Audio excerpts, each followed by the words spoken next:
Hello बच्चों, इस question को पढ़ते हैं। इसमें लिखा है a dash exerted by an object on another is a force. यानी इन गिवन ऑप्शन में से वो कौन सी चीज है जिससे हम किसी बॉडी पर एक्सर्ट करते हैं तो फोर्स कहलाता है। ऑप्शन वन कह रहा है पुश और पुल।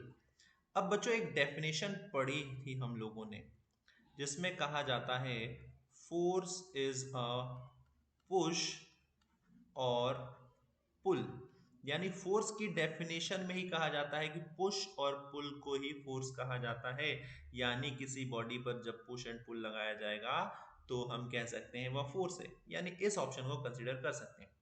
सेकंड ऑप्शन को देखें तो कह रहा है कांटेक्ट और नॉन कांटेक्ट फोर्स।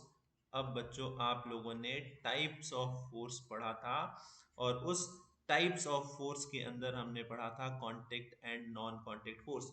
तो ये तो टाइप्स ऑफ फोर्स के ऑप्शन है, तो ये इनकरेक्ट हो जाएगा। थर्ड कह रहा है प्रेशर।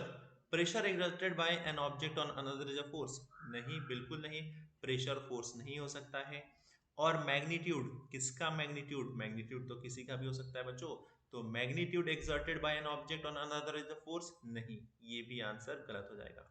तो इसी वजह से हमारा आंसर वन जो है पुश और पुल वो करेक्ट हो जाएगा। तो हो जाएगा अ पुश और pull exerted by an object on another is a force. I hope आपको समझ में आ गया होगा। Thank you.